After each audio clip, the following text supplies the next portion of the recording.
Good afternoon. It's 4 o'clock. Call the community safety meeting to order. Do I have a motion on the minutes? All in favor? Thanks. The next committee meeting date is April 9th, 2024 at 4 o'clock in council chambers. Do we have any additions or deletions from the agenda? Okay. Item number 1, property use and parking enforcement monthly activity report. Mr. Corrado. To the chair, I have nothing to add and I'm open to questions. Councillor Day. Thank you so much. Great report, as usual. Thank you very much. On page CS16, it states that there are 43 short-term rental offenses, and the same information is on page 13. Are these mostly complaints, or is it proactive work that's being done by the new bylaw officers? Through the chair to Councillor Day, I would say it's a combination of the two. Staff do receive a number of complaints from the public as reflected in calls for service. In addition, they do proactively scour the online ads as well.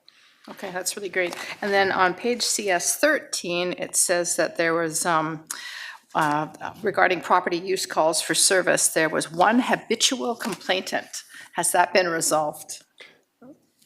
Through the chair to Councillor Day, staff will often try to batch a series of the complaints and proactively see what the underlying issue is.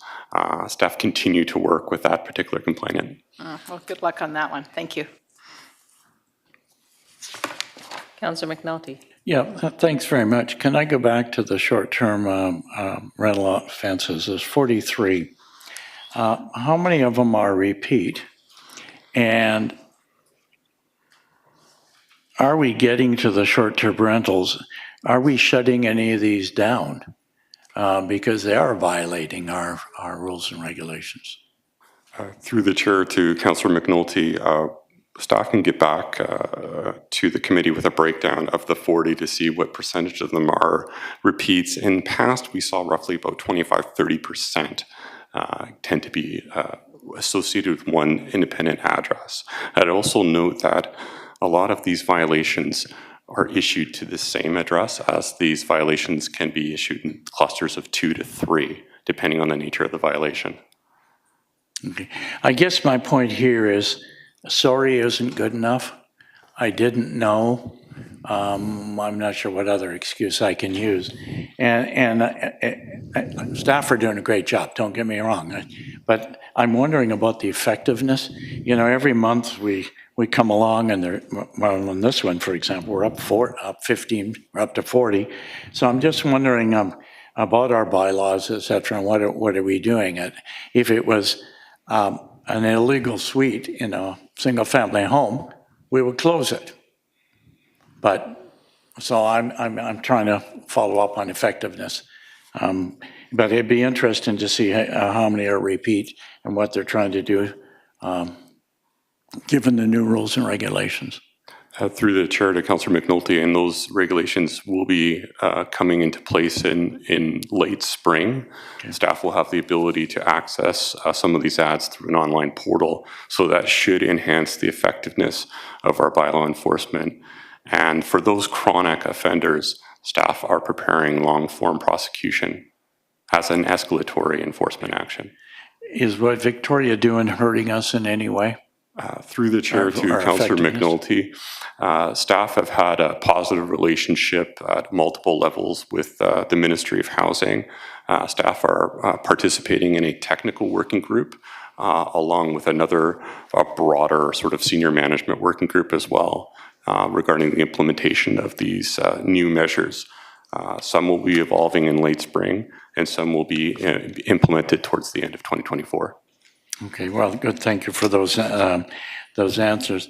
The other property use calls for service on your third line down, depending on the nature of investigation, staff must liaise with multiple departments, etc. I'm trying to understand what you do on that call, because below you have all the various categories that we look at. I don't know what the calls for services would be intent, for example, unsightly premises, what would we do there? Through the chair to Councillor McNulty, in the case of an unsightly premises, staff would determine what the specific violation is. Typically, it could be overgrown vegetation, and they would determine whether that vegetation is, for example, it's grown excessively. Certain areas such as the zoning regulations, staff would liaise with other departments such as building, potentially public works and planning to determine what the specific zoning violation is. Okay, thank you. Thank you. Thank you. Councillor Heed. Thank you, Chair. My questions do relate to the short-term rental, like Councillor Day and Councillor McNulty. And could you explain to me a little bit more about the escalating fine system, if we have that in place, or if in fact we're going to go to something that you call a long-form type of a prosecution of some nature? What would we be looking at if they're not actually have a business license? Through the chair to Councillor Heed, so an initial violation would be operating without the necessary business license, and that can be just under $500 for the fine as an initial fine. One can pursue, again, provincial court action through long-form prosecution, which can be up to $50,000 per charge. That would be the end game if there wasn't a compliance achieved through ticketing, through warnings. And each one of those offenses could lead to a charge in a long-form prosecution. We deem that to be an information that's brought forward in a report to Crown Counsel. Is there any precedent-setting cases out there that you're aware of? Through the chair to Councillor Heed, I am aware that there are other cases that have been brought forward in other jurisdictions, and staff is in the process of exploring that as an option. Unfortunately, there are people that do continue to reoffend or reviolate. There are other options that staff utilize as well, as the tickets can be placed on title of the property. Overall, staff have seen an increase in compliance in the sense that people have applied for additional boarding and lodging licenses, which is a positive outcome. But there are some that require more persuasion. And I think in interest, from my point of view anyhow, is we're looking for compliance. And I think, again, with our bylaws, like some of the other issues, we're looking, comply with our bylaws. And if not, there needs to be a significant deterrent, especially for repeat violators. If in fact you'll start to find something of that nature, it's beyond just an educational piece and a fine at that time. Thank you. Councillor Galanders. Thank you, Chair. On CS12, thanks, good report. On CS12, I'm just looking at the recycling number that jumped from 7 to 24 in 2023. And I was just wondering, is that residents complaining about neighbors recycling, or is that the number of tickets that were issued because of improper recycling? Through the chair to Councillor Galanders, these are the calls for service, so those would have been complaints. They're all complaints. So people walking by and seeing, something inappropriate in the recycling? Through the chair to Councillor Galanders, that seems usually the typical modus operandi. You get that typical, it's something that someone sees and calls into the city, and staff, and the bylaw staff work with staff with Public Works as well to address the issue. Okay. Yeah, because I did notice this year, I got my calendar as usual and when the pickups were and whatnot, but I don't remember seeing any big, colorful, clear brochure or anything recently that sort of highlights what can go in it and what can go out, and what can't. So I'm just wondering if it's time to do that, So you do walk by and you see styrofoam. Through the chair to Councillor Galanders, definitely staff can work with Public Works to revisit when the next proactive communication through physical handbills is being sent out through the mail. Okay, thanks. Do we have a motion? So moved. All in favor? Okay, thank you. Animal Protection Services.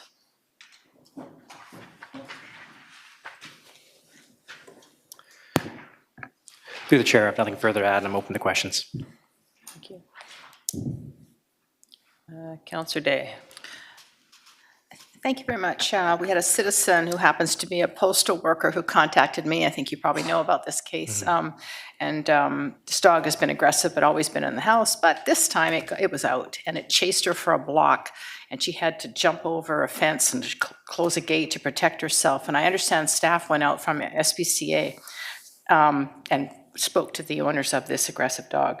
My question is, do you have to actually get bitten before a fine or more severe action can be taken? Through the chair to Councillor Day, short answer, no. It depends. Within our dog licensing and animal control bylaw, it is an offense to chase or pursue or injure. So the instance you refer to is still under investigation. Statements are being gathered. However, depending on what the outcome of that investigation is, a bite doesn't necessarily have to occur to deem a dog dangerous. Okay, I'll pass that on. Thank you very much. Councillor McNulty. I was going to say, get a tetanus shot, you get bitten. Yeah, I just have a question on 22. 42 domestic animals were adopted by the shelter, dogs and cats. Are we at the shelter? I haven't been out there recently. Are we able to handle the cats? Through the chair to Councillor McNulty, could you say that again? Sorry. It says at the animal shelter, 12 were dogs and 23 were cats. Now, do the cats go to the animal shelter on 5 Road, or do they go over on 6 Road? Through the chair to Councillor McNulty, it's a combination of both. What's reported here is what is coming into the Richmond Animal Shelter that's operated by the BCSPCA. And it's interesting, domestic birds are, the remaining birds are rabbits. Are we getting anybody, what is the rabbit population like? We haven't heard from anybody in the rabbit area. That's why I'm wondering, you know, have they taken care of themselves? Through the chair to Councillor McNulty, the rabbits that are taken in through the shelter are primarily domestic rabbits that are surrendered. The larger concerns around rabbits from years past, I believe there's still an active referral with Parks and Rec on that. Okay, thank you. Is a motion on the floor? All those in favor? Item number 3, Richmond Fire Rescue Monthly Activity Report. Chief Wishlove. Yes, good afternoon, Madam Chair. I have one verbal update to add to my report. I'm happy to share that with you. With respect to Table 5C with the opioid and overdose calls on CS 32. Members of your committee asked me last month to look at a breakdown of how many times naloxone was applied to some of those patients. And out of 44 total calls for service in that dynamic, obviously 15 of them were for opioid usage. RFR crews administered naloxone 4 times out of those 15 calls. Thank you. Any But I'm questions? happy to answer any questions on that or anything else in the report. Councillor Heed. Yes, thank you, Chair. Chief, if we could just look at the total incidents in January, and there was a significant increase, just under 500, hazardous material from 2023 to 2024 in that same month, 42. What generally were those? Through the chair to Councillor Heed, January was a very unique month, of course, this year. And the hazardous materials calls in particular, the really high number for our calls for service was driven by the very large natural gas leak from the regional natural gas provider that month. That was over the course of about 14 hours that gas leak happened. And so citizens from the community were calling 911, we were responding, and that contributed to the increase in that area. And I notice you have public service, and I'm thinking that's your unit going out and doing presentations and stuff like that. Am I correct in assuming that? Through the chair to Councillor Heed, that is not. That's calls for a lift assist. Somebody needs to be lifted back into bed. that kind of an event. An emergency crew go out non-emergency to help somebody out in that type of a situation. So it's just it's one of our response calls. It is So one that's of our why it's response calls. categorized here. It's an extra service provided to the community. Sometimes people phone the fire department directly instead of going through 911. Great to hear. I think, it's doubled, but at least we're getting our resources out there to do that. And when we go to the overdose poisoning, and it was relatively high compared to January of last year, 44. Anecdotally, could you tell me what we're looking at for February? Through the chair to Councillor Heed, February is well back within the norms for the monthly statistics. I see 9 opioid calls for February, and we'll report that back out next month as well with Yes. the breakdowns for sure. Thank you. Naloxone, so when your firefighters, give the person naloxone to bring them back, does EHS then take them, or are you finding that the majority of them, like Councillor Hobbs and I are familiar with, some of them will get up and just walk away, they're fine, which I understand that, because in the health crisis that they're in right now, they don't necessarily want to go to a hospital or anything like that. Do you find that here, or do you find that we have to take them through EHS to the hospital? Through the chair to Councillor Heed, that's a good question. It depends on the patient. Many of them, like I say, out of the 15, our crews administered naloxone only 4 times. Often during those other calls, the patient may self-administer naloxone. They may not require it. They may refuse the naloxone. And in a number of instances, as you mentioned, quite regularly, once they're back up and viable again, they simply don't want any more service after that. There are instances, where the ambulance service does transport them because they do need further care after that as well, though. And again, we seem to have, if you could call it a hot spot, not too far from the central business district of Richmond, whether it's related to all the services we provide just on the other side of Westminster Highway or not, certainly remains to be seen. But I think how you're capturing the data now compared to a year ago, I think is great. I think this really helps us as a council to understand how our emergency services are responding to deal with these crises. And, your education to me on public service, what that meant, is certainly good too. Thank you. Thank you. Councillor Hobbs? Thanks, through the chair. Thanks for the report, Chief. Just a quick comment question. As Councillor Heed mentioned, the calls for service overall are up 45%. So that's clearly, an unsustainable rate of increase. And you mentioned that January is a bit unique. Could you just comment on a couple of the other things that might be contributing to that, whether it's calls for service, whether it's something technical, and also if you could comment on what kind of initiatives you might be taking to combat some of those things that impacted the calls for service then? Through the chair to Councillor Hobbs, yes. As I mentioned before, January was very unique in a lot of these metrics. We also experienced very unique weather patterns as well, and quite often the weather patterns would exacerbate a lot of the active alarms ringing calls for a lot of the buildings in the city, as well as some of the public hazard calls, branches falling onto parts of somebody's yard or onto a car. We would be responding routine or emergency for that. So that was a significant increase in our calls for service for that month. A number of things that we're looking at right now, and we're going to be doing some trials after the close of Q2 this year, is looking at increasing our capacity by reviewing calls that are such as the alarms, the public service calls, and do they need more than one single unit responding, and does that unit have to go emergency or can it go routine, thereby reducing the risk not only to staff but also to the community en route as well. And so that may very well not only increase our capacity but potentially reduce the types of calls we respond to. Yeah, sorry, just one quick follow-up through the chair. The capacity issue is interesting. So you're talking about whether or not these type of calls and these kind of circumstances impact your operational readiness to respond to actual emergency calls, like you might call priority 1 calls. Is that what you're talking about?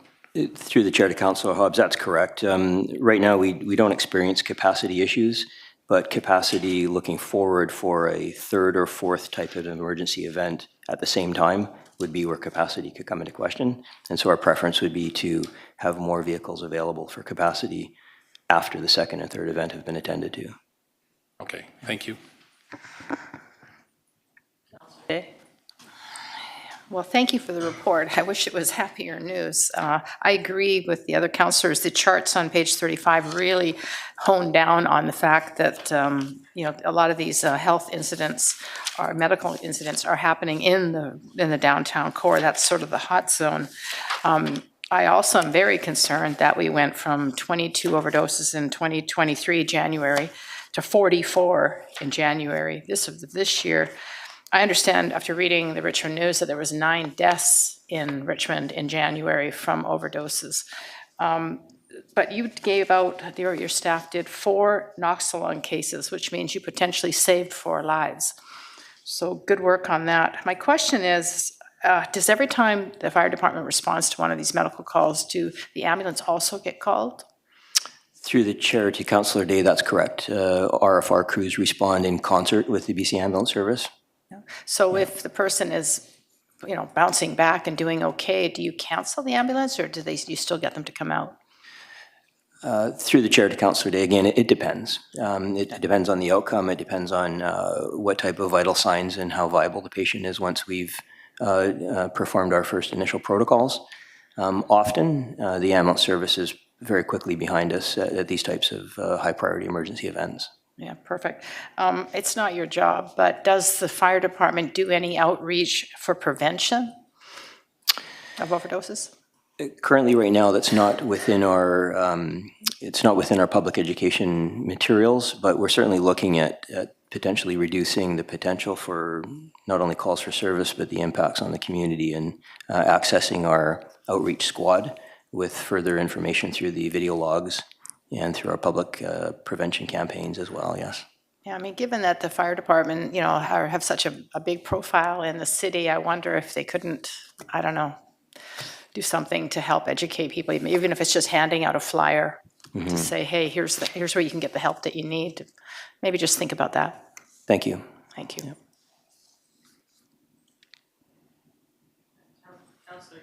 Just to follow up on Councillor Day's, what she's suggesting there, I think it's a great idea, and you and I have had this discussion before on how we could, we have naloxone kits in our civic locations now, which is great, how we can actually start to train the general public on, it's not difficult, on utilizing naloxone. Maybe that's a video or some place you could start to look at, because Councillor Day is right.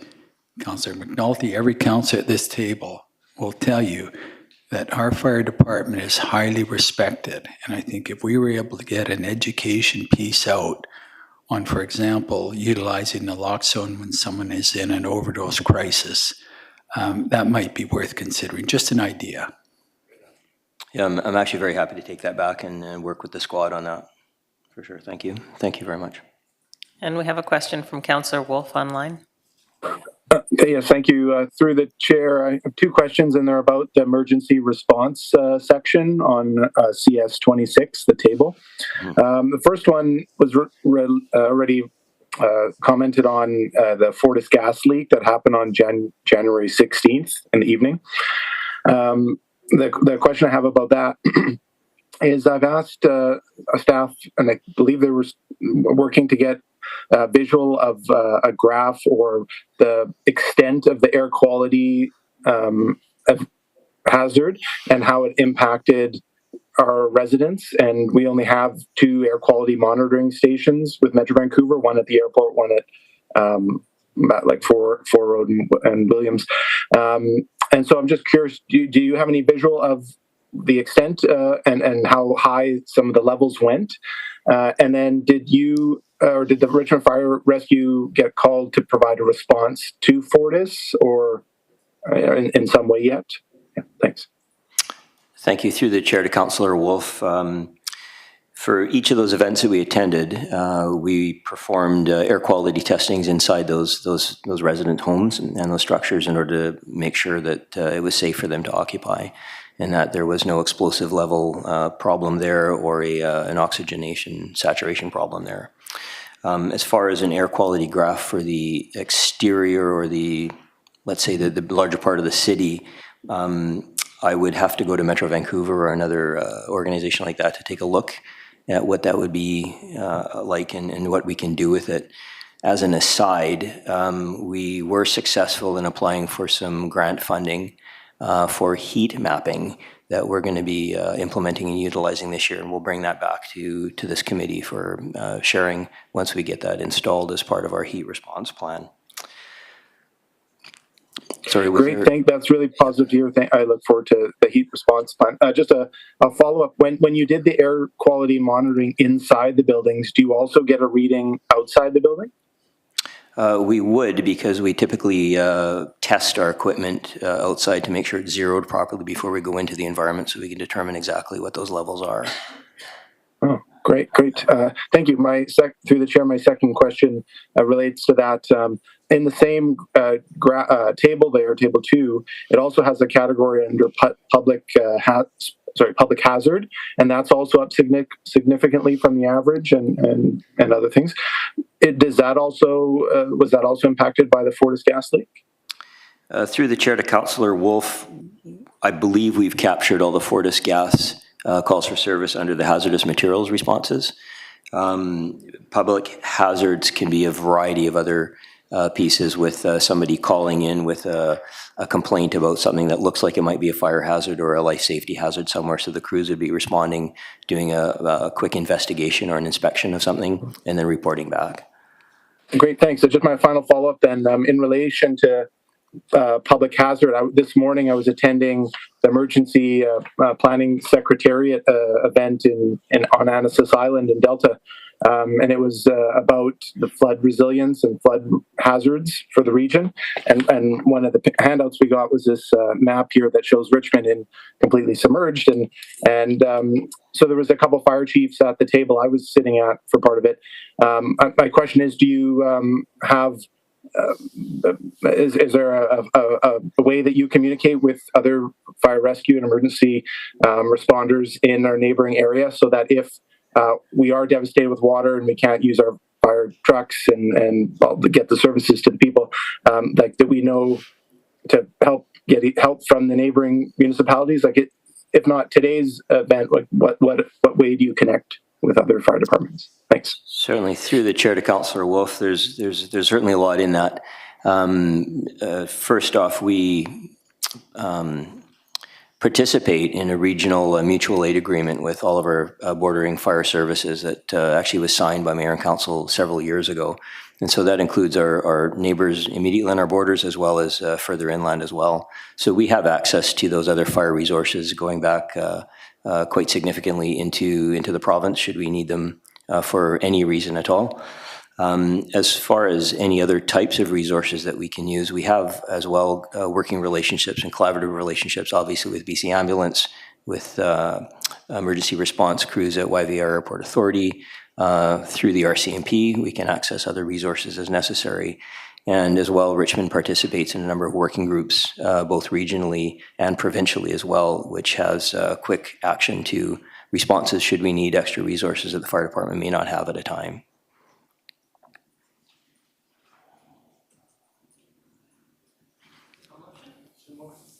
Great. Thank you very much. Thank you. Thank you. Anything on the briefing, or that was the briefing? Madam Chair, I've got 2 items I'd like to bring to your attention this afternoon. Number 1 is a positive outreach story. Through the outreach squad, they held a day at the fire hall for what they call the Dogs on Bumpers campaign. And that day, actually, there was over 20 families brought down their dogs to get pictures taken on the truck. And while that seems, fairly innocuous and interesting and fun, and it certainly was, what we do is we capitalize on that opportunity and capture those people and give them opportunities to learn about public education, prevention, awareness, prevention for emergency preparedness, and all of that as well. Interestingly enough, we actually outreached globally through our following on Instagram, and we had over 22 participants internationally as well, with some people submitting photos from dogs on fire truck bumpers from Hong Kong and all over the United States as well. So that was pretty interesting. And there will be a local media submission from a community member as well on that coming up in the next week or two as well. The second piece I want to bring up is a risk mitigation piece that RFR is currently working through. There's two traffic and risk mitigation details that we have in place. One is a trial, and one has been involved. We've been involved with for quite a number of years. So when our crews leave from the fire halls, any of the 7 fire halls on an emergency, they can control the lights with collaboration through the city traffic management system to give basically a green wave of traffic lights between the fire hall and the event address that they're responding to. What that does is it actually reduces our arrival time by up to a minute in some cases. It also makes sure there's less potential for conflict between our responding emergency apparatus and every civilian vehicle driving on the road. Less need for us to have to stop at every intersection and proceed through a red light intersection. The other piece that we're trialing right now in 2 of our newer trucks is some alert notification through a cloud-based system where people who are driving in a newer vehicle with smart technology in the vehicle, our emergency response trucks would communicate alerting information to those vehicles, saying that there's a fire truck parked up ahead, you might want to avoid it or take another route, or there's a fire truck approaching from the left, the right, or behind, and get ready to pull over. And what that does is it gives the drivers an extra number of seconds to have reaction time, so there's less potential for conflict for them to get into an accident or collide with one of our vehicles. That trial has been going on for a few months now, and we're looking to extend that to every one of our apparatus now over the next couple of months and do a final test for the rest of the year on that. So we look at that as a really good risk mitigation piece, not only for the community, but also to protect our staff too while they're responding to these emergencies. So those are my updates. Thanks. Well, good news. Thank you. Any questions on that? Okay, thank you. RCMP monthly activity report. Chief Superintendent Chow-En.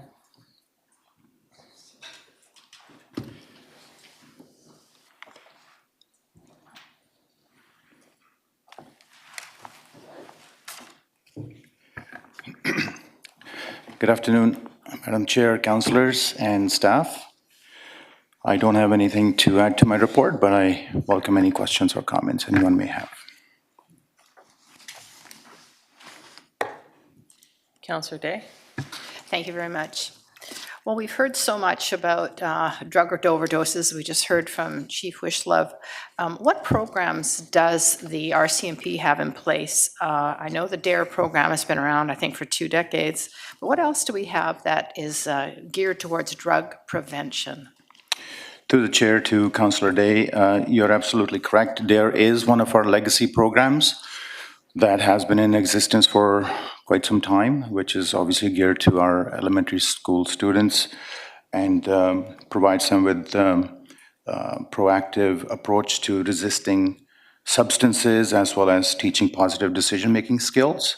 But in addition to that, we don't have any other permanent programs, but with the recent decriminalization legislation, our police officers are equipped with resource cards, and these resource cards are given out to the individuals when our members have interactions with them.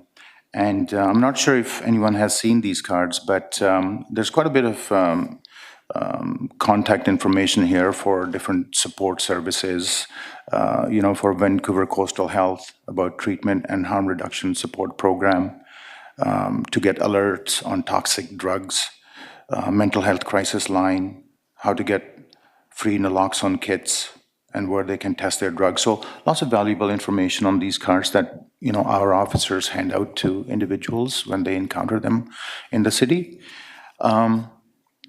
But I would say further to that, just along the lines of prevention, but more with drug addiction, again, from Yankee 30 to Fox 80 and our frontline officers as well, you know, they are constantly interacting with individuals, whether they are having mental health issues or drug addictions, and providing them not only these support cards, but whatever assistance that they can.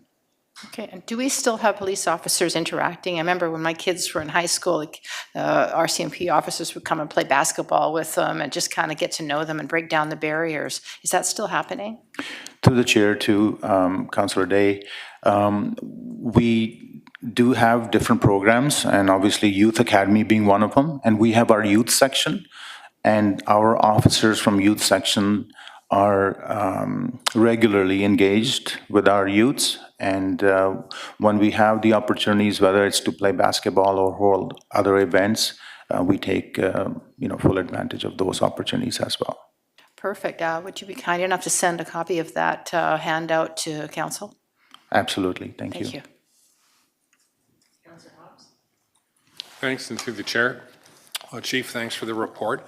Just a couple comments and questions. Some of your stats are good this reporting period. Assaults are down and residential B&Es are stable, and commercial B&Es are down 69%, and robberies are down from December. So part of what happens that contributes to that is that police often make key arrests, good investigations. So I thought it might be possible for you to comment on some of the significant things that happen that actually make those good numbers happen. To the chair, to Councillor Hobbs, there are a number of investigations that our officers have undertaken, from drug section to property crime unit to organized crime unit, and our focus has been on high-level targets, the repeat offenders, prolific offenders, and we've had significant successes in the recent past months, including just a few weeks ago. But and they all vary in degree as to who we have targeted. But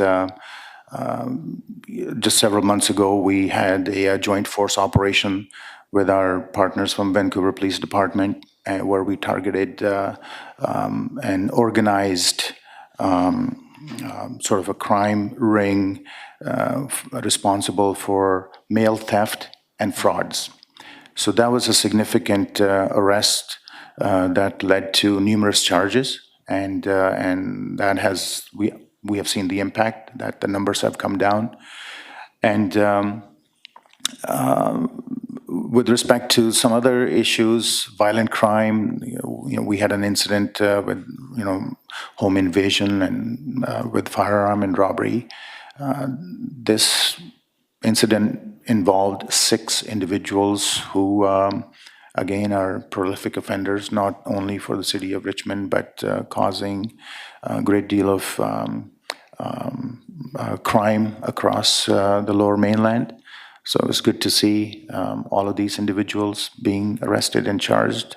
And then just a couple of weeks ago, our officers had been working on another organized crime ring responsible for retail theft, which led to the execution of a search warrant and recovery of a significant amount of retail items valuing over $150,000.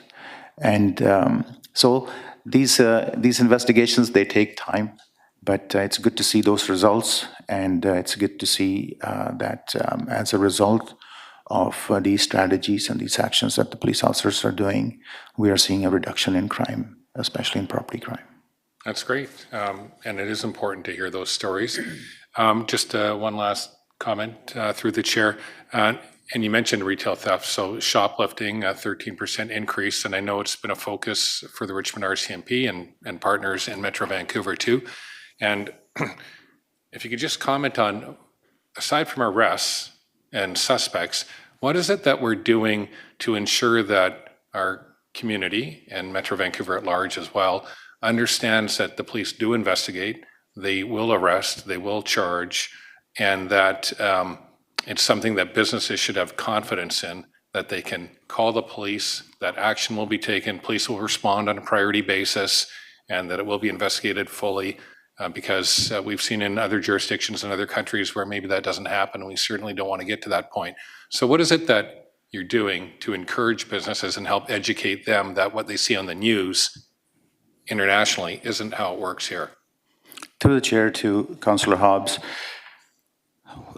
we have been working constantly with our business partners in conducting business outreaches. Our members from our property crime unit, community engagement team, as well as our volunteers, they are engaged with those businesses that are hit hard, that make our top 10 or top 15 list.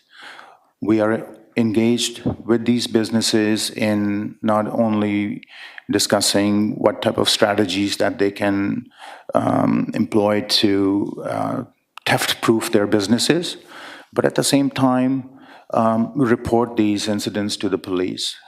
Because if these incidents are not reported to us, we are not able to take timely action on them. And so as a result of that, we have seen an increase in reporting to police, which has resulted in timely response in the apprehension of these individuals. Another factor is we are working with the businesses in encouraging them to provide the evidence that is required to lead to the prosecution stages. In addition to all of this, our community policing office and our crime prevention folks, they created a crime awareness bulletin. And this bulletin was not only hand-delivered to the businesses, but it also has gone out through the social media. And it gives our businesses information, crime awareness information, and how they can deter theft, what actions can they take, how they can report this to the police. The message to our businesses are that if you see something, say something. And so all of these strategies are working well, and we are seeing results. Retail theft is an issue, not only in BC but elsewhere. But we are working with our businesses in addressing this crime. Good. Really happy to hear that. Thank you. Yeah, thanks very much. Thanks for the copious report, as always. A good report keeping us up to date. I just had a couple things. I was noticing again, which I'm very encouraged to hear or to see on our page 42 in terms of hate crimes, 0. And I guess basically is because of the proactive approach you took during different times as opposed to reactive. And now that we're in Ramadan, and obviously with what's happening in the world, I have to say that's a kudo to the department. And so I think it needs to be brought out, and hopefully it will continue to be 0. So keep up the good work there. I wanted to just focus a bit on the youth section, if I could. We talked about the other night with our Harmony program that the city has and what have you. And on page 46, the youth section, I notice you have been proactive visits, 47 elementary. I was an educator in a district where we had liaison police officers, and as sort of first, believe it or not, at McGee, and I can brag about that because I know Chris Offer was the first one, and these guys will know who he is. He was not an inspector when he came to me at McGee, okay? But he was in F4. Are we at the stage where we can, as a thought of working with the school board and through school liaison to have a police officer at each of the elementary schools, not necessarily full-time from 8 to 4, but assigned that way, where somebody's identified, they come to speak, they come play volleyball at noon hour with a lot of things can be done in a positive manner that way, or a basketball game or whatever. Yes, through the chair to Councillor McNulty, we do have our youth section members who are assigned to particular schools, and they make sure that they are fully engaged with the schools. And any opportunities that we have to do more activities, we'll definitely explore those. Yeah, I just wonder through the school liaison committee to do that. The other group I was thinking as well, and I know it's time and everything, but we have to take things in small steps, is working with the PACs to get education across to the parents. When you get the parents going, we can't do everything at the community center youth programs, but especially in the area of drugs. We have a community that is schizophrenic when it comes to drugs and the topic, and we all know what we went through. And I'm thinking part of the education is back to the PAC groups, where a police officer comes in, because also the attitude towards police officers, depending on what country you came from as well, and something very, very proactive. And I'm thinking through the chair, for us as a community, since the RCMP are with us, if it was not the school board, that we offer some way of doing some educational programming and that sort of thing. And I throw that for food for thought, because I think we do have an education role to play within and working with our partners across the alleyway there with the school board and that, because I was very concerned about DARE classes were delivered to 11 classes. I assume that's 11 schools. And each year, correct me for the trustees here, how many elementary schools do we have in Richmond? Well, we should have a DARE class in every school. And whether it's funding or whatever, that each year a school has a grade 5 and 6, that whole class, if there's 25 schools, we should be having 25 classes or whatever. And also, I'll be quite frank with you, I was a secondary school counselor and I worked as a secondary school teacher. We need reminders from grade 8 to 12 somewhere in there, not just at grade 5 level. I think we need to look at it, whether it's, an officer coming in and speaking and with a group and whatever to share on that. But anyhow, that's just some thoughts I had. I've always been impressed with our youth section and everything we do, and our community section out in the various parks and events. They do a fantastic job, and they need to be commended. But we were talking among ourselves about education and how we can reach out to the community to share our thoughts, because yes, we do have an issue across the street, and we've got to let people know about it. And these are, in my opinion, some of the ideas on it. So I leave that in your capable hands. Thank you. And through the chair to Councillor McNulty, if I may just quickly add, for this school year, we were engaged with 12 public elementary schools, 7 private schools, over close to 1,100 students went through the program. So we'll continue to deliver that program. So yeah, and thank you very much. And I think with school liaison and whatever, we forget the private schools we have in Richmond.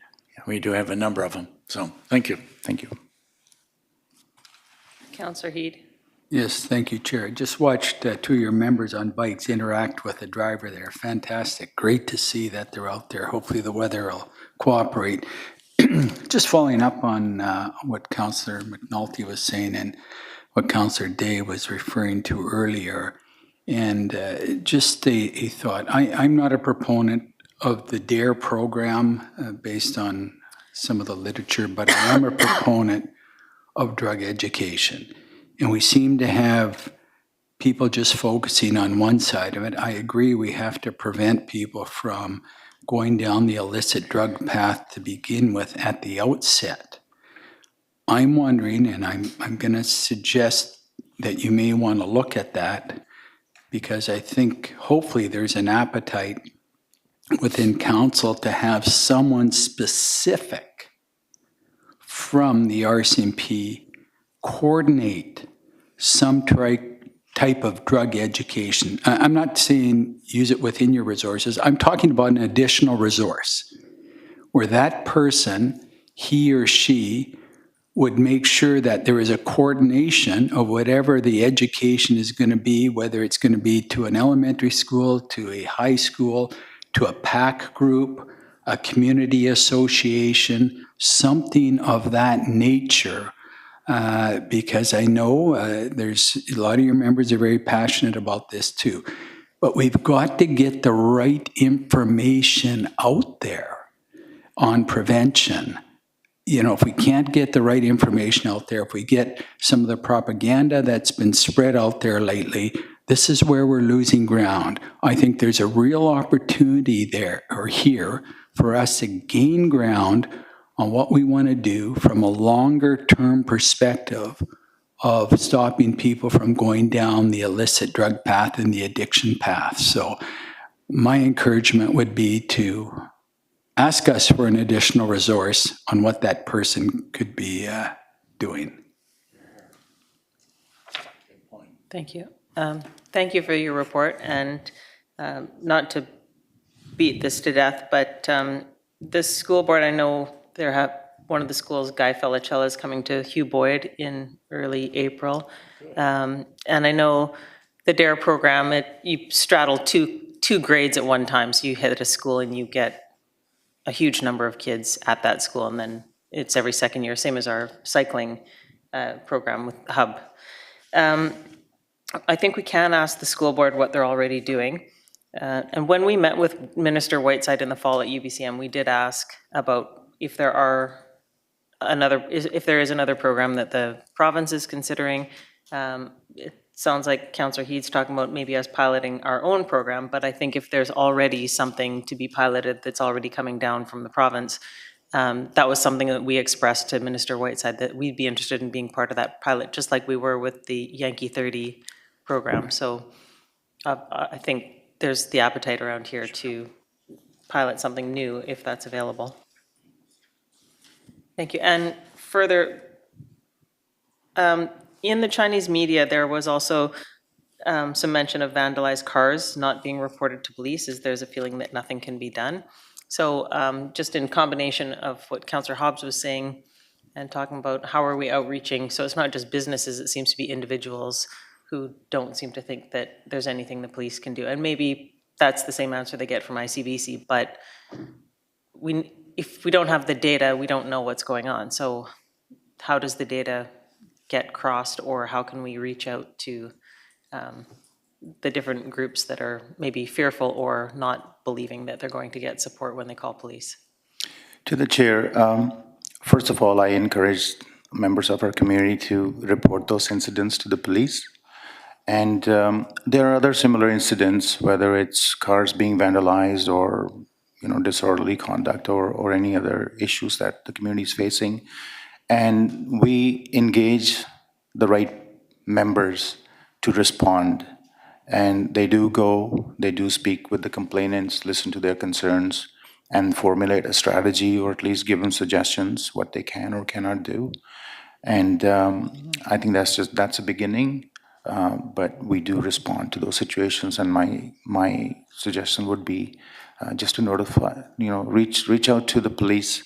At least a complaint is registered, and then we'll follow up on that. Okay, thank you. All right, anyone else? Nobody online wanting anything? Okay, thanks. So motion on item number 5. Second, all in favor? Thanks. And then we still have the briefing. Thank you. Thank you. Just very briefly, bike patrol was just mentioned here. So I just wanted to provide just a quick update. I find that deploying our bikes, members on bike, it's proving to be very effective. This is one of the strategic initiatives, deployments that we instituted here in response to, increase in retail theft, and also to address overall public safety. So as we saw the bike members here, our bike patrol members are they are able to go from one part of the city to the other, but they're really great to be deployed in an urban setting. They're able to go into parking lots, to alleys, parks, brick house, malls. They are frequently inside the malls, engaging with our loss prevention officers and our businesses as well. And they're there. They are able to make arrests, whether it's shoplifter or whether it's a B&E suspect. So they are really paying dividends. So I'm really pleased to see our bike patrol members doing what the program is intended to do.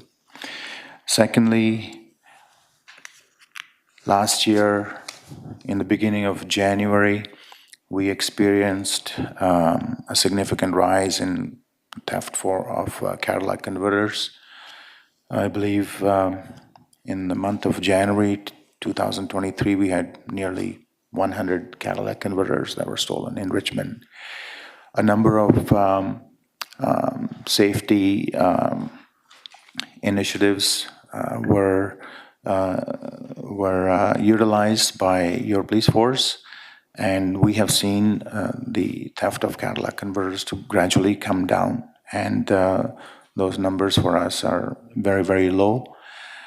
One of the another program that we wanted to do was to further assist our community in helping to deter the theft of Cadillac converters, and also to deter the unlawful sales of Cadillac converters by having their Cadillac converters etched with the VIN number. So we partner with ICBC and some of the auto body shops here. And so that was announced to the public here a few weeks ago.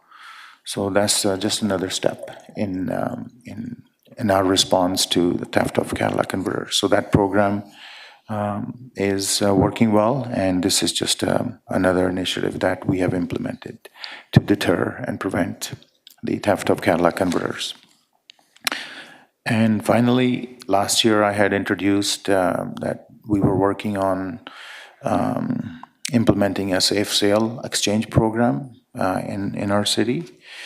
So just last month, we were able to start that program.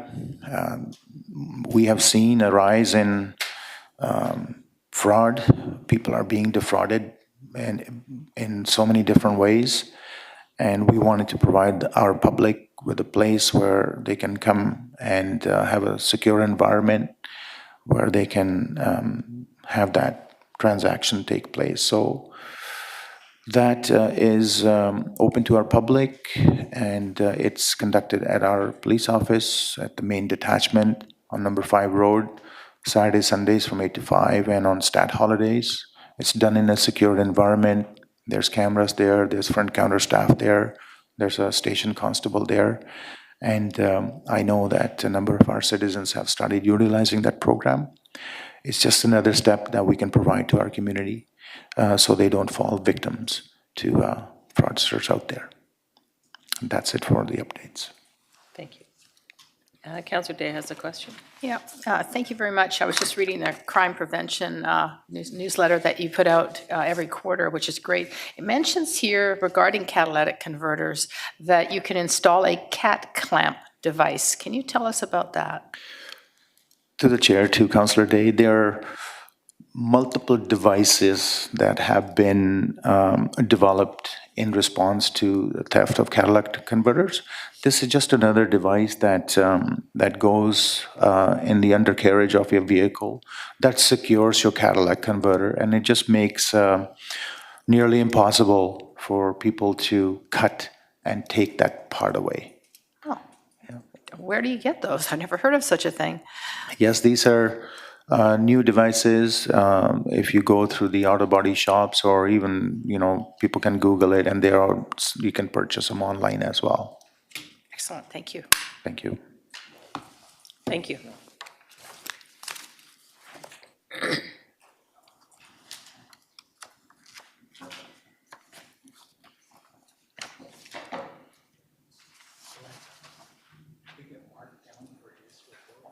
Sorry?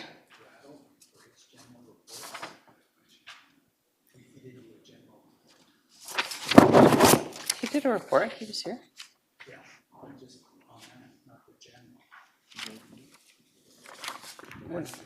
Is he on man? We're doing number 7 first. Manager's report is number 8, yeah? Yeah, his manager's report. I've got a question. Okay, well, we'll do number 7 first, and then we'll do number 8. 707.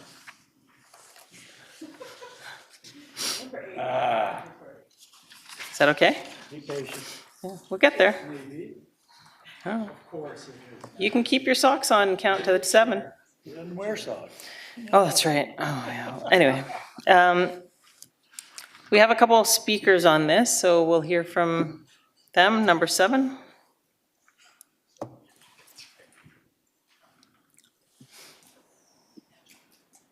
Good afternoon, councillors.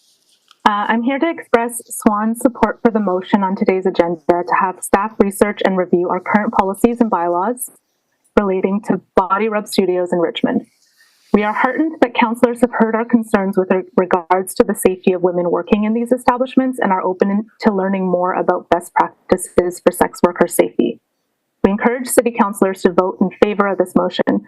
It is important that after 24 years, these bylaws are reviewed and amended to align with current best practices. Additionally, we encourage Richmond to consider implementing sex work response guidelines and training for city staff who may interact with sex workers in the course of their work. I want to reiterate that even though current bylaws only fine operators, they still perhaps intentionally have serious impacts on marginalized workers. For example, yes, only operators are fined if workers are not registered. However, in order to determine whether or not the women present are registered, the women are the ones questioned and required to show their IDs. Similarly, the dress code bylaws require women's bodies to be inspected by officers, something that is not required by any other business location. These inadvertent outcomes have caused fear among workers and resulted in many of them moving out of these safer, licensed establishments into more isolated and dangerous situations. Over the past few months, councillors have expressed concerns about the unintended consequences of inspections and the negative impacts they have had on women's safety. Council members also noted it's time to review enforcement bylaws and practices and learn lessons from other cities who have opted for sex work safety guidelines for city staff.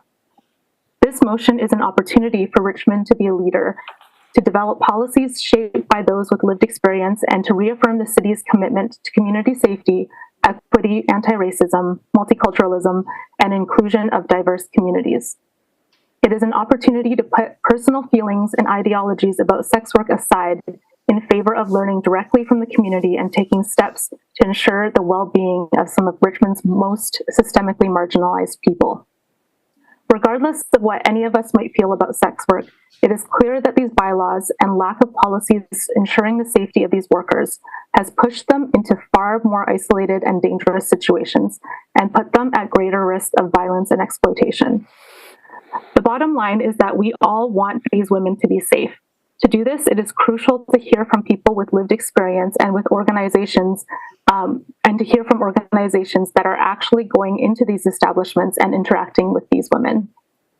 You may hear again today about concerns of trafficking in these establishments, but I would like to remind you that there hasn't been a single case of trafficking in these licensed businesses in over 20 years. You have received stacks of research from experts on sex work and have heard them speak here in council chambers. Academically rigorous evidence and stories directly from workers clearly show the need for Richmond to reassess and pursue change. Following several months of traumatizing enforcement on these establishments, Richmond owes it to these women to conduct this review and to explore implementing sex work safety policies. Again, I urge you to consult with the people who are being directly impacted by these laws and policies to ensure their safety.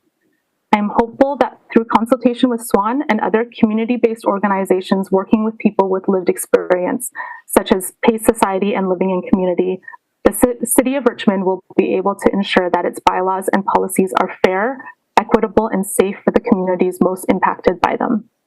Thank you. Thank you. Councillor Heed has a question. Yes, and thank you for your presentation. You've presented in front of us 3 times, and certainly we appreciate the passion you have to make a difference. And I can tell you we're all interested in the safety of these women, but you've heard me ask these questions before, and I won't necessarily ask them again. It's going to be the same questions, with respect, and I'm not asking you to answer, but it's going to be, money exchange for sexual services, all of those things you've heard me ask before.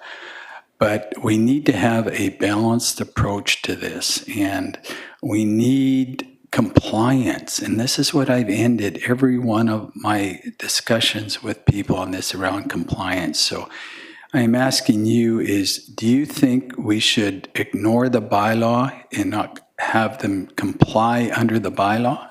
That's my question to you.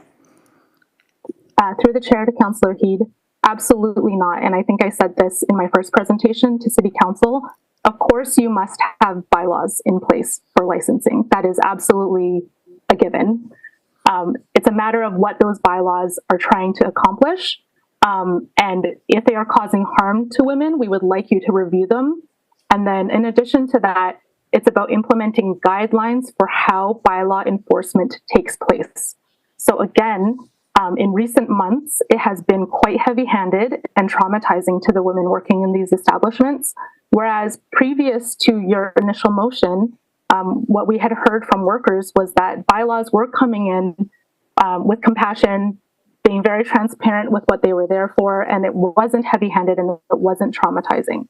So we would like to encourage the council to explore what the best policies or what best practices are for sex work safety guidelines for city staff in order to ensure that it's, across the board, the interactions that are had between city staff and workers in these establishments are kind, compassionate, and are not harmful. But of course, bylaws must be in place. That's not something we're contesting. Thank you.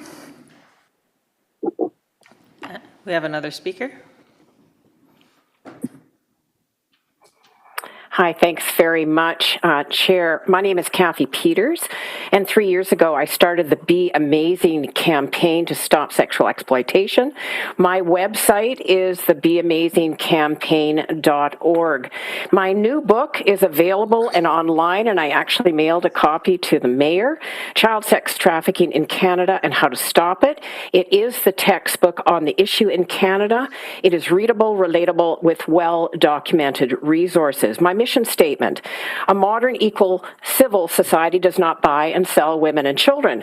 My goal is to raise awareness about sexual exploitation so it can be identified and stopped. 45 years ago, I was an inner city high school teacher and saw sexual exploitation in my junior high school. For the past 10 years, I've been raising awareness full-time with politicians, all three levels of government, the police, and the public. This is the fastest growing crime in the world and one of the most lucrative. The global sex trade is targeting youth children, and children is where the money is. It is fueled by the internet, where most of the luring is taking place. So here's my concern. The sex industry in Vancouver and Victoria, and I'm going to include Richmond, specifically are promoting and pushing for the full decriminalization of prostitution. That's basically the legalization for all of Canada. This has occurred in Germany, where prostitution was legalized, for example, and the result is an explosion of demand, resulting in a collective degradation of women right across society. It has triggered forced prostitution, involves organized crime, and resulted in human trafficking and child sex trafficking. Prostitution and trafficking cannot be delinked. Richmond is very, very vulnerable, close to the U.S. border and also close to YVR. And YVR is finally getting human trafficking training. It just started in November. So trafficking for the purpose of prostitution is multi-traumatic. Women and girls, some boys, are slapped, bitten, spat on, verbally abused, beaten, sat on until they cannot breathe, forcibly impregnated, raped, gang raped, raped with a weapon, anally raped, nearly drowned in a tub or toilet, choked, suffocated, porn photos taken, porn snuff films made, forced to watch others harmed, threatened to be killed, and the list goes on and on. Just think Robert Pickton. So we do have a federal law in place, and I would suggest to Richmond Council just follow PSEPA, the federal law that is not being enforced here in British Columbia. It is called the Protection of Communities and Exploited Persons Act, and it targets the demand and criminalizes the buyer of sex and the profiteers. The sex seller is immune from prosecution. They're supposed to be exit strategies to help them get out of the sex industry, and there's also supposed to be prevention education to keep youth out.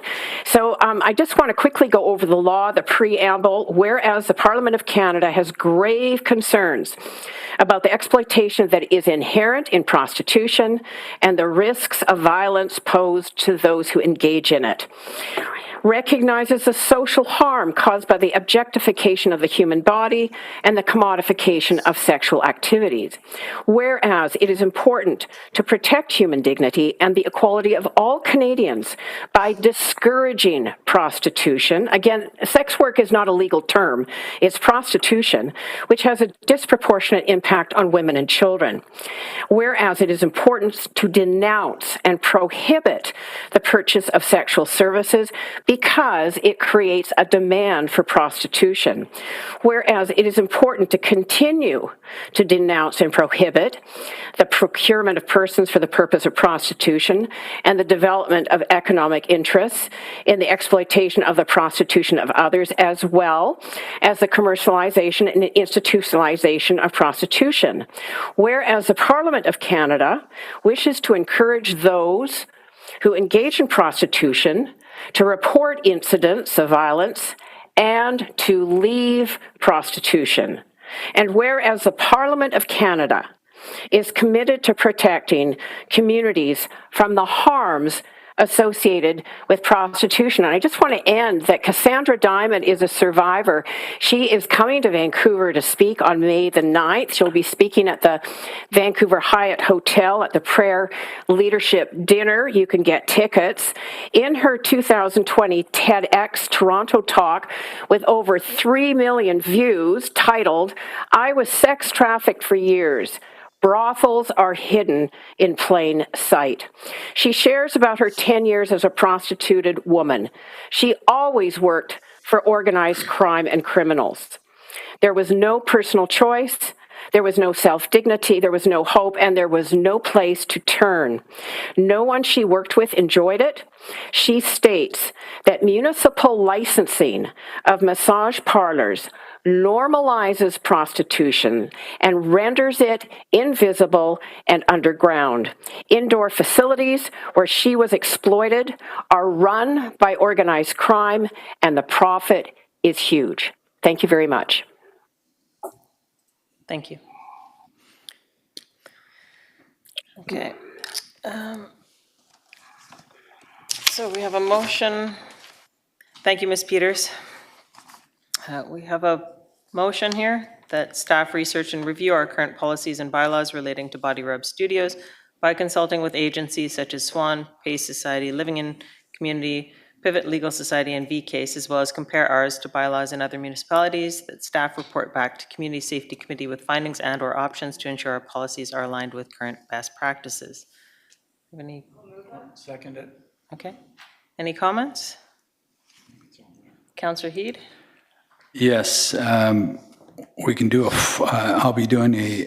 we can do a friendly amendment if we want, or we can do a formal amendment, Chair. It's up to you.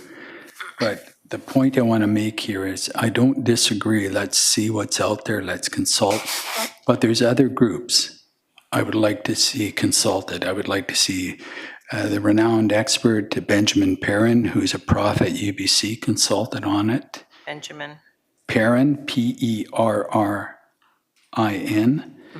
I would like to staff, and this is not, it could be, but this is not exclusive. Trafficking in Persons Report, Trafficking Victims Protection Act 2000, 2003, Citizens Immigration Canada, and CRA to get also their opinion with it. If we can have a friendly amendment, fine. If not, I'll make a formal amendment when the discussion's over. Well, to the writer of the, Yeah, I'm fine with that, and that's why I included BK's in the motion, just so that they had a different perspective than some of the other delegations that we had, so I wanted to make sure it was a wholesome review that doesn't just look at one side, and so I'm happy to have any of those agencies added. I don't know if the CRA would meet with our... But The point on CRA is, if these women are be paying, benefits and all that, I'm concerned, about the women because I don't believe it is, but I think we need to at least have that information brought forward so we can make a informed decision on what we want to do in this area. okay, I'm fine with that. Thank you. Yeah, no problem. I'd like to move an amendment that we add an item number 2, that staff report back on services that support people to get out of prostitution, and if there are any programs or services that we could be offering, if that could be included in memo or something. And I'd move that. Second. Thanks. So, does anyone want to speak on this? No? Okay. Well, I'm going to speak on it. I'm going to say that, our licensed body rubs, they treat the male demand for sex as an inevitable reality. It doesn't have to be. I think sex work is inherently violent and degrading, and I don't know how you're supposed to actually regulate that. We're not giving a choice. We're allowing essentially pimps to be licensed by the city. I think men buying women for sex is not equality. It's not empowerment. It's inherently violent. It's degrading and dehumanizing, and no amount of oversight fixes that. I think this encourages exploiters to capitalize on vulnerable people, and I think it sends the bad message to our kids, our husbands, and people in the community that we think buying sex is okay. And I don't think it is, and that's not the message I'm trying to send to my kids. So I'm going to vote against this. And I think if there is a stigma to working in a massage parlor, it's because people understand that sex is being sold there. It's not legal in Canada to buy sex, and it's not okay. So I'll call the question. Yeah. Thank you through the chair. We've had a lot of discussion on this, and we're not questioning the legality of it, and I think that our massage parlors are licensed as massage parlors, and we're not promoting sex, we're not promoting prostitution. I don't think our municipality would be doing that. It's just the same as saying that having services for harm reduction or naloxone kits or anything like that is encouraging people to do drugs. So it really is the same type of concept. We know for a fact that this type of work goes on. That's not what it's licensed for, and that's not what we're promoting. It doesn't say come get sex here at this massage parlor, but we just happen to know that things are happening that we can't control. And like many speakers have said, we cannot legislate prostitution out of existence. It's been happening since the beginning of time, just like we can't legislate drug use out of our society as much as we had tried for many years, and it just causes more and more harm. So enough information had come forward to show that perhaps our bylaws are out of date. Just hearing that men are going in and inspecting what women are wearing, for one thing, that's a red flag for me. Things have come a long way in what is appropriate or not appropriate to wear in the last 20 years. I know that kids go to school with a sports bra on and sweatpants now, and that's like all they wear. And if a man went up to them and said, you gotta cover up your midriff, that doesn't happen anymore. So I'm not saying that bylaw is wrong or right, but I think it's worth meeting with experts. There's published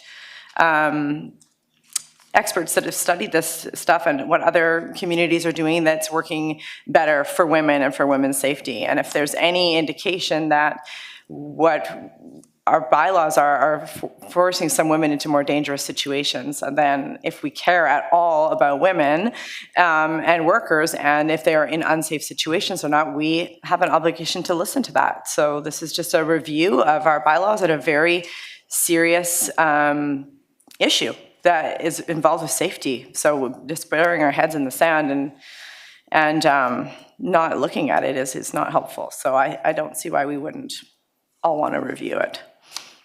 I'll call the question. All those in favor? Sorry, on the amendment. Sorry. No, sorry. You want to make a friend? You want to make it friendly? Okay. So on the whole amendment as amended, that staff report back with services to support people to get out of prostitution on the whole? With the addition of Benjamin Perrin Trafficking Persons Report, the Citizens Immigration CRA? Yes. Okay. All in favor? Those opposed? Thank you. Item number 8, Manager's Report.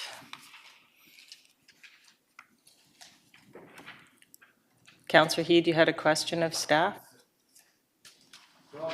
Appropriate for Mr. Corrado. Okay.